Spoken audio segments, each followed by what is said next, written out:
Assalamualaikum warahmatullahi wabarakatuh. Izinkan saya Tandika Putra, Eskom untuk mempresentasikan proposal program doktoral Fakultas Ilmu Komputer, Program Studi Teknologi Informasi dengan judul Pengembangan Machine Learning dalam Diagnosa Penyakit Genetik berdasarkan citra MRI, di mana studi kasus adalah Tourette Syndrome.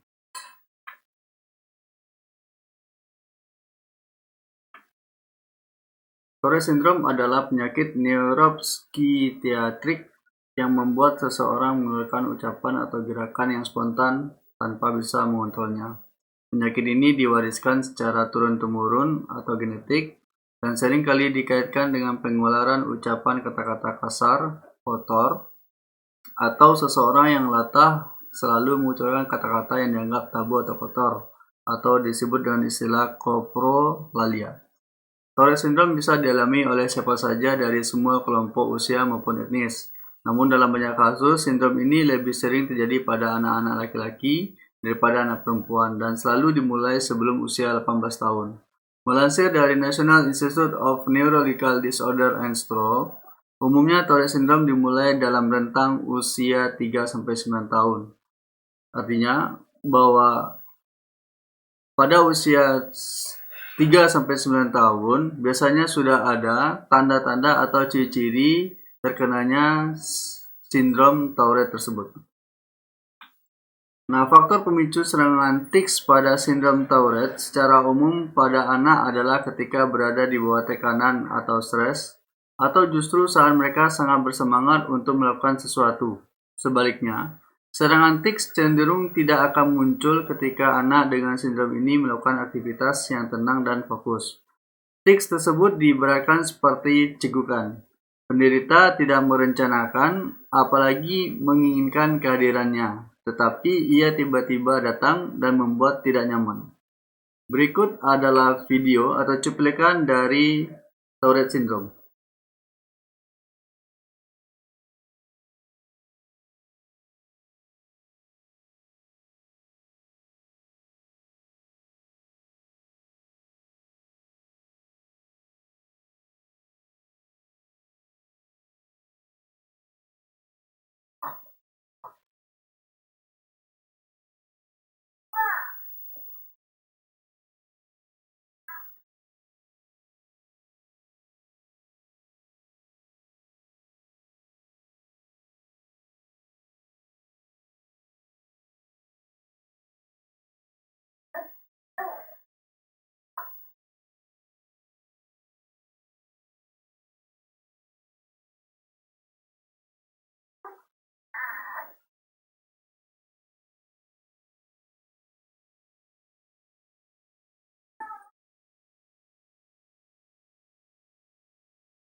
Tourette syndrome itu merupakan kelainan struktur otak pada bagian tertentu, termasuk ganglia basal, lobus frontal, dan korteks. Nah, gangguan neurotransmitter juga bisa menjadi faktor pemicu terjadinya Tourette syndrome, merupakan yang diantaranya adalah dopamin, serotonin, dan norepinefrin bisa menjadi penyebab sindrom Tourette tersebut. Rumusan masalah. Adapun rumusan masalah yang dapat diberikan adalah sebagai berikut. Bagaimana machine learning dan image processing dapat memprediksi gejala Tourette syndrome pada otak dari hasil MRI pasien melalui pattern recognition. Yang kedua, bagaimana algoritma reinforcement learning yang merupakan pendekatan dari machine learning dapat memberikan hasil analisa akurat terhadap penyakit genetik khususnya Tourette syndrome. Yang ketiga, bagaimana sistem pengenalan pola citra MRI normal dan MRI pasien Tourette syndrome. Yang keempat adalah bagaimana mekanisme training data dan testing atau evaluasi data pada citra normal MRI pada otak dan citra dari hasil MRI pasien Tourette syndrome. Yang kelima adalah berapa tingkat akurasi sistem dalam mengenali pola citra dari hasil MRI pasien Tourette syndrome. Yang keenam, bagaimana pengenalan pola citra dapat memberikan penelitian kebaruan untuk penyakit genetik. Batasan masalah. Penelitian ini dilakukan untuk memprediksi kelainan otak bagi pasien yang mengidap Tourette syndrome. Dataset yang menjadi input dari sebuah model dalam machine learning berasal dari hasil MRI pasien dalam format JPEG. Metode yang digunakan dalam penelitian ini adalah reinforcement learning, yaitu menggabungkan superficial learning dan unsuperficial learning dengan memanfaatkan pattern recognition. Yang keempat adalah hasil pengelompokan hanya didasarkan pada sistem klasifikasi dengan komputer tanpa memperhatikan pertimbangan ahli neurologi. Tujuan yang ingin dicapai adalah satu, membantu memudahkan pasien atau keluarga pasien dalam membaca hasil MRI yang biasanya hanya dijelaskan oleh dokter. Yang kedua, mendapatkan data dari hasil MRI untuk dijadikan database baru penyakit genetika khususnya Tourette syndrome. Yang ketiga, membentuk sistem pendeteksi penyakit genetika berbasiskan image processing dan mampu membedakan hasil MRI Tourette syndrome menggunakan algoritma machine learning.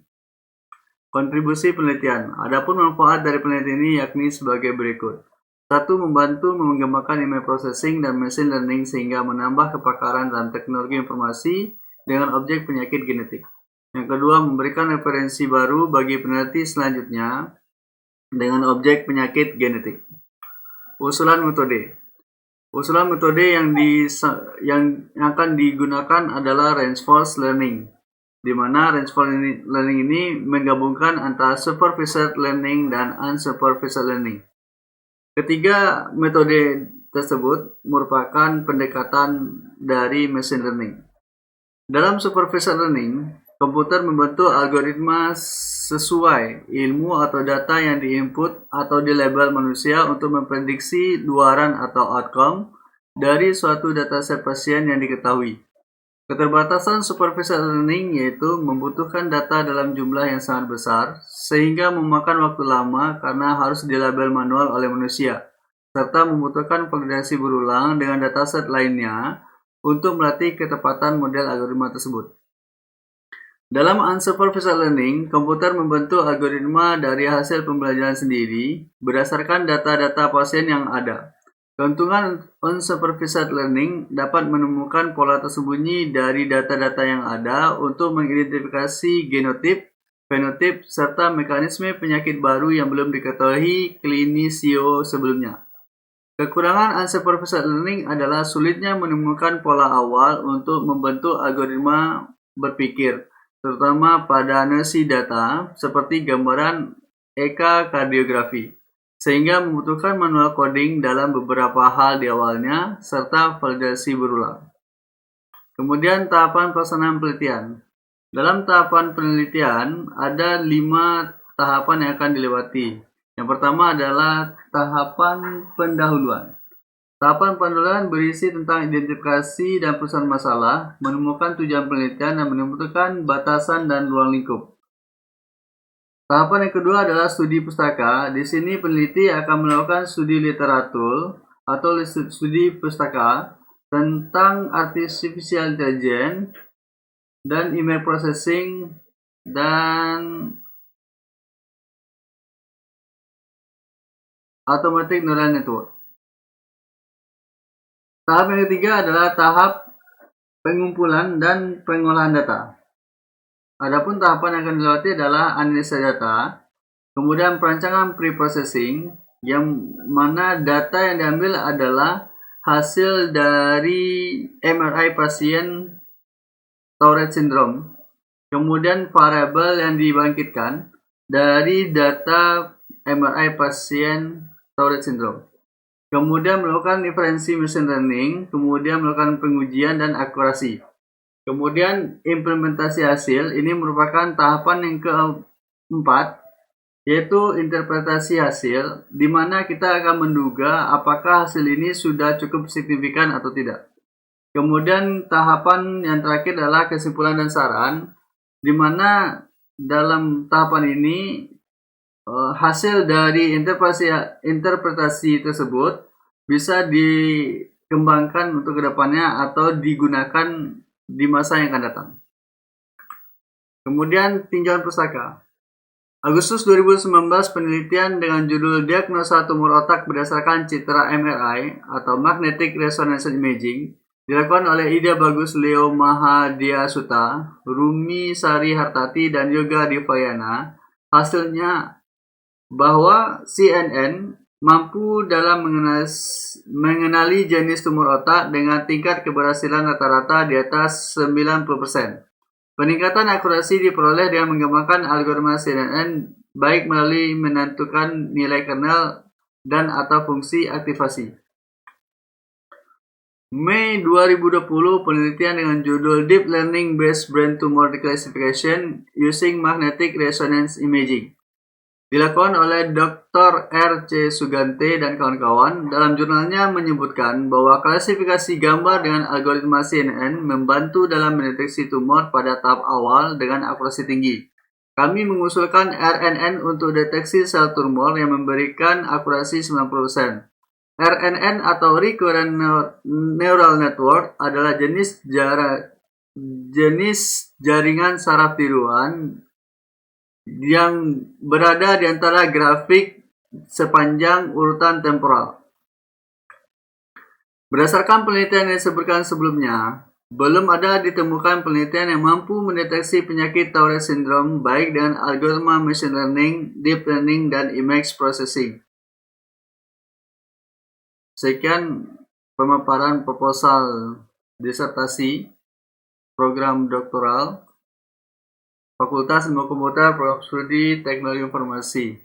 Saya Artandika Putra mengucapkan terima kasih. Saya sudahi. Assalamualaikum warahmatullahi wabarakatuh.